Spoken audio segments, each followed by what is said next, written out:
What up? This is Robert Ory. Ory, three-pointer. Buries it. You might know me as Big Shot Bob. To Ory for three. Oh, unbelievable. This guy is off the charts. What's going on, Big Shot Bob? Robert Ory from downtown. All right, show number 2 this week is the shoot-around. A day after Leap Day. That is B-Dog Brandon Harper. I'm Rob Jenners. That's 7-time NBA champion and YouTube star Robert Ory. Leap Day is always super weird to me.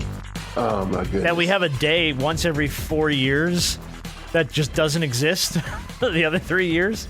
I don't know why. Something about Leap Day just always screws me up. It's like the fake day. Ain't Halliburton born on leap year? Yeah, there's actually a bunch of people that have Leap Day birthdays. How does that work? Chucky Brown was born on leap year. He just celebrates the first. If it's okay, no I figure you got to go forward or back, right? Like either you're celebrating on the 28th or the 1st, but you can't. Yeah.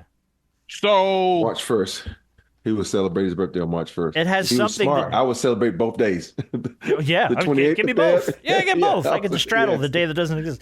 To answer your question, I think it has something to do with kind of recalibrating the calendar every 4 years just to make sure that our seasons and stuff stay on time, because otherwise we would be like the rotation of the Earth isn't exactly 365 days. It's like 365.2 or something like that. So Let me if we just say this. always made it 365, eventually summer would be in the winter would be in the summer. It would rain cats and dogs. Yeah. If you're a smart person, and this is mostly going out to the men, and if you're about to get married, you should get married on February 29th. Oh, hell yes. I promise you there are people that tried to do that.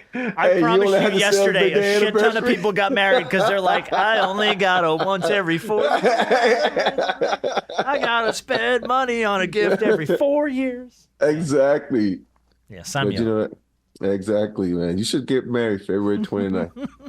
The ultimate anniversary. Let me go up here and tell Candace, like, yo, let's redo our vows on February 29th. And then I ain't got to hear your ass for 4 years. Wedding date. You forgot our anniversary. It doesn't exist this year. I didn't forget shit. All right, one topic we did not get to on the Tuesday show that I did want to play was this audio of Draymond Green. And by the way, do you guys listen to Draymond's podcast at all? Nah, all I see is like the clips. It's good. Like he's really good. He does a very good job. For however much of a hothead he gets to be on the court sometimes and just makes me want to scream.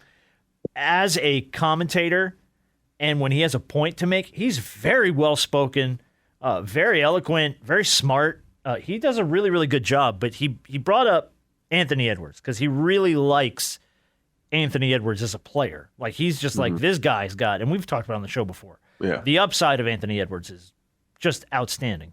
But he really didn't like the way he played during the All-Star game. Like, he didn't like the goofing off and like, I'll let him say it, but you'll get his point here. And so to play defense backwards, to shoot left-handed threes, I thought that was a little outlandish. I thought it was a little crazy. And like I said, a little disheartening just because of who he is, who we all think he is going to be to this league. A part of being the face in the NBA is also being a steward of the game. As the face of the NBA, you're kind of in direct partnership with the NBA to continue to move this thing forward. And maybe Anthony Edwards doesn't want to be the face of the NBA because everybody don't want that. And I get it. If Anthony Edwards is who I think he is, somebody needs to be teaching him that.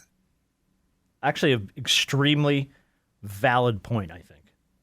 You know, but the counter that is that everybody else in those locker rooms. You think about it, nobody in there took it serious, so why should he? You know, you follow your leaders. If you coming out and you taking half-court shots, you taking shots from the other end of the court, he's going to look at his elders and like, oh, you're not taking it serious, so why should I? And so you have to this is everybody who played in the All-Star game who didn't come out and play hard. So you cannot blame Anthony Edwards. He's just following the lead. That's what you do.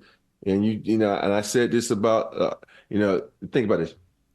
If Kobe was in the All-Star, the way he approaches games, the way Allen Iverson was in this All-Star, the way he approaches games, you know, you see the clips where he's joking around where guys gonna get minutes. But these guys, when they step on, even Carmelo Anthony, these guys, they compete. They want to show you what they can do. They're not coming out, shooting bombs. So it's about the path that you're leading. So, I understand what Draymond is saying, but, Draymond, you got to tell your boy Steph, who was on the All-Star team. You got to tell your boy LeBron, who's on the All-Star. AD, play hard, and there was a follow that mode, and these issues be resolved. Yeah. Who are the other guys that a lot of people talk about when they start talking about facing in the next faces of the league? That's Shea, Luka. Jason Tatum, maybe. Tatum. They don't really talk about Jason like they should. Well, Jason's name has come up. Yeah. He That's said been it himself. that's been this week's there's been a bunch of stuff about that this week. Here's my thing. Ant is 22. Mm-hmm. Young. He ain't even in his prime yet. Oh no. I can't take from what I saw in the All-Star game, because he told you what he was going to do. The man told you the whole time he's going to try to shoot left-handed throughout this whole, even in, I think the skills challenge he was in? I don't remember. He was in one of the challenges where it required you to knock down a three to move to the next thing. That would have been a skills challenge. Yeah. He was shooting left-handed. Yeah. He told you what he was going to do. And the simple fact of the matter is, I think he's a few years away anyway from being the face of the league. But I'm telling you this right here, the way he plays during the regular season, we wouldn't be talking about Anthony Edwards if he wasn't him. If Anthony Edwards doesn't at this young of an age, at 22 years old, if he was not, he has his team as the number 1 seed in the West right now. A big reason. So he's a few years from being the face of the league anyway. But like you said, some of the guys that are ahead of him, everybody want to talk about Luka being the face of the league. Luka didn't take that game seriously. No, I don't think anybody took that game. They gave Dame Lillard an MVP for chucking up half-court shots. They shot a combined 100 and some 168 three-point attempts. Yeah, it was beyond stupid. I think Draymond's point, though, wasn't that nobody takes it seriously. It was just more that at some point, if you're going to be that guy, then you should take it seriously. I think he will. I don't give a shit if anybody else does. Right. But at some point, if you want to be that guy, like Kobe, I had audio, we didn't get to it like 2 weeks ago. I had audio of Kobe from, probably 5-6 years ago saying, I wish these guys would go out and play because the NBA All-Star Game's a freaking joke. And like to your point, Rob, you'd say, when I got out there, I played my ass off because I wanted to show the best players in the world, I'm better than you. And I'm going to beat you, and you ain't going to be able to stop me. So he always played hard. At some point, someone is going to need to either turn that ship back that way for the All-Star Game, or we're just going to have to blow the whole damn thing up and walk away from it. Yeah. And I think at some point in time, I won't hold it so much against him now. But I do think everybody, that's what made Kobe so special. Everybody ain't Kobe. No. But I do think, who's to say at 24, 25, Ant doesn't come in and say, y'all can joke all y'all want, I'm going to bust all y'all ass in this game. Yep. Yeah, I may have joked when I was 22, but when I'm 24, 25, and I'm at the beginning of that going up into my peak, I'm knocking all of y'all out. Y'all have all the fun y'all want, but I'm going to collect me a couple of MVPs in this game. Yep. And that was actually, there was a piece of the audio I didn't include there, which was Draymond's point early in the conversation was, don't you want to win an All-Star Game MVP? Isn't that something that you would like to put your name on a trophy? Right. So if you go out there and you play your game while everybody else is fucking around, guess what you're going to win? Yeah. Go ahead and just get your name into an MVP trophy for the All-Star Game. Go ahead and do it. Right. Yeah.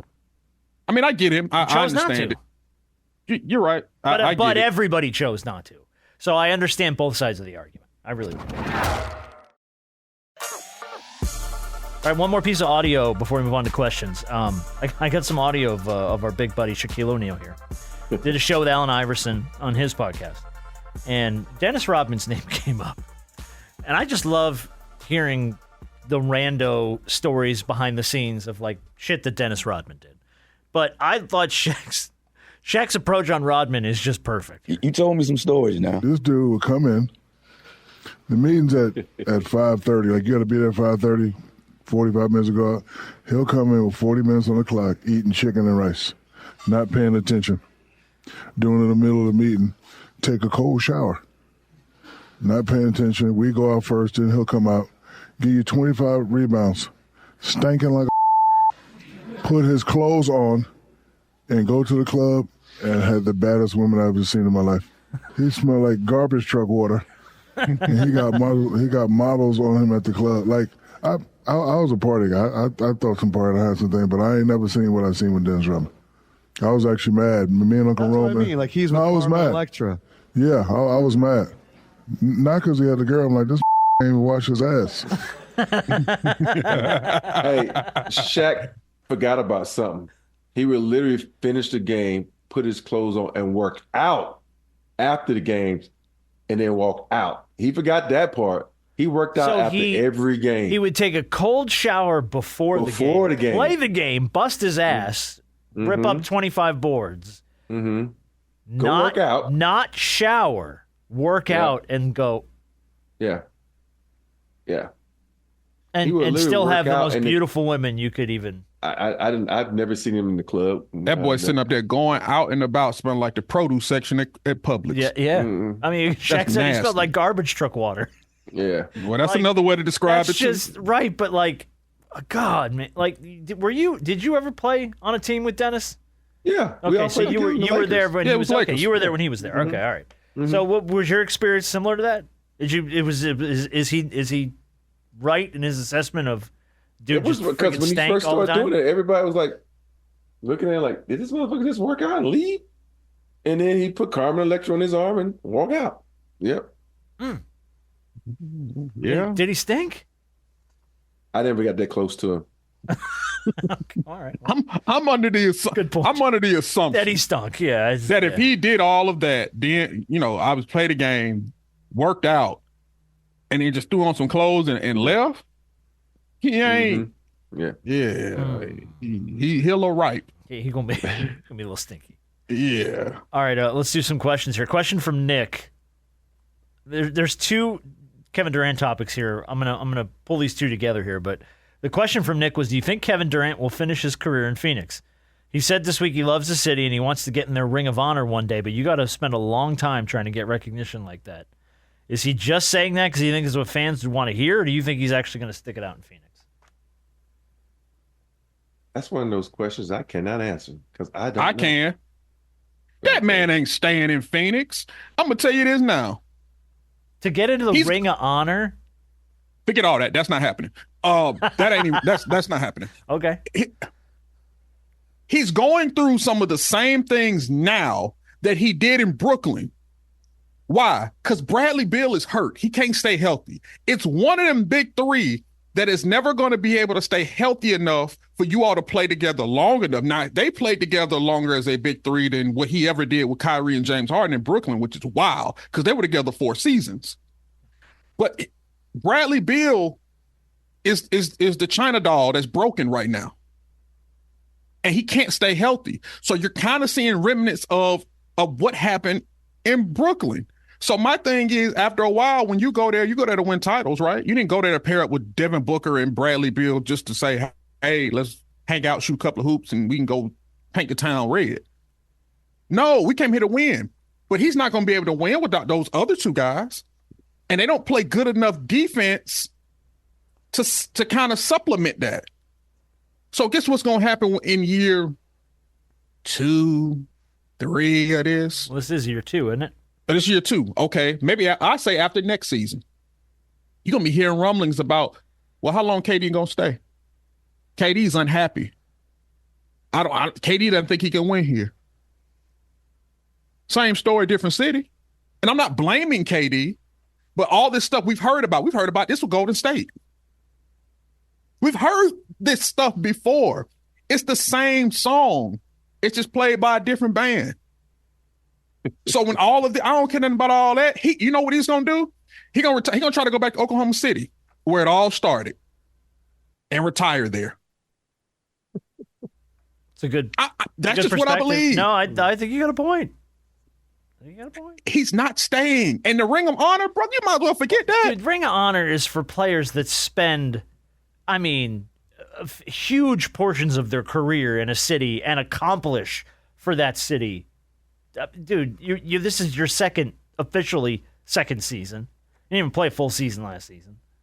This is officially season 2. You got 8 more seasons and maybe a couple of titles before you get a shot at Ring of Honor? Bro, he's 30. What is he, 35? Yeah.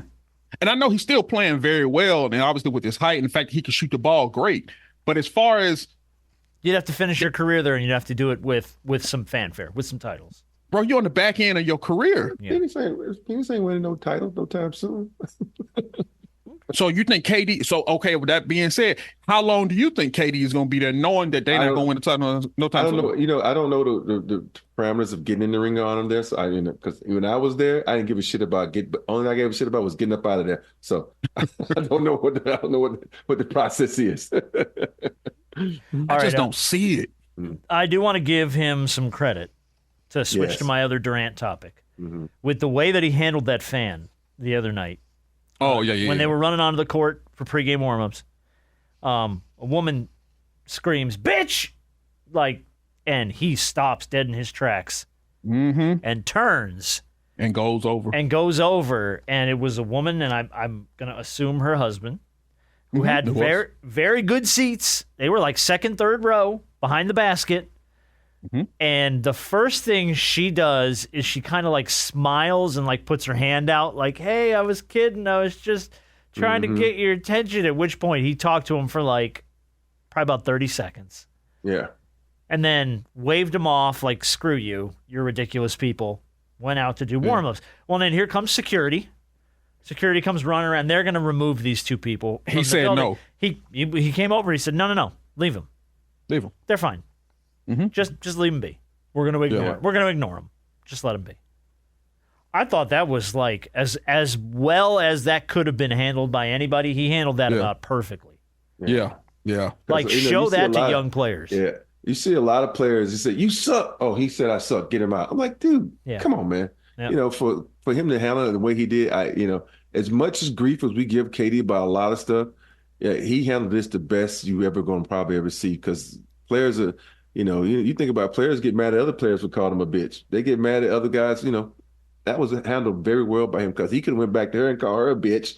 Tossed her out and got her bounced. And then she's banned for, right. And then the story would have been Kevin Durant gets a woman thrown out of a game. Not that she instigated anything, called him a bitch, and then but he, to his credit, kept his cool. Yeah. Kept it calm and even, had a conversation, and then said, no. Let them enjoy their game. And let them watch me just run up on everybody. Here's the funny part about it. A lot of people, they say those things hoping that the guys never hear. And they just ignore it because obviously you're a professional athlete. How dare I can say what I want. There's no way that you would ever come over and waste your time and address me. And we've seen that numerous times, even with Russell Westbrook. If he hear it, he going to address it. And I get it because I don't care how much money you think I make. And I understand I have more to risk and to lose than you do. But you're just not going to get off scot-free saying whatever you want, however you want, whenever you want, and you think I'm not going to address it. And KD and those idiots as sitting as close as they were. Oh, man. Bro, they running out on the court. You don't think he was going to hear that? There wasn't anybody out there. It was a sparse little group of people at best because it was pregame warm-ups. Yeah. Everybody's still getting in the building, people getting food. Yeah, no, it was only, I think they were when he turned back around to talk to him. I don't think I saw anybody else even in their section yet. They weren't. Now they were just there by themselves. And then it was like, gotcha. I was just trying to get your attention. Yeah. Nah. I could have turned your whole night around by kicking y'all out. Yeah. The game ain't even started. Yeah, this is pregame warm-ups, man. We're in warm-ups, man. We ain't even tipped off yet. But yeah, show that, by the way, take that video, show that to every young player in the league. It's like, this is how you got to handle this stuff. Do it with class, do it with dignity and respect. And if they cross the line, let them be the asshole. Let me bring you a piece of audio, and then we'll close with a question. Kenyon Martin. I've heard stories about George Karl.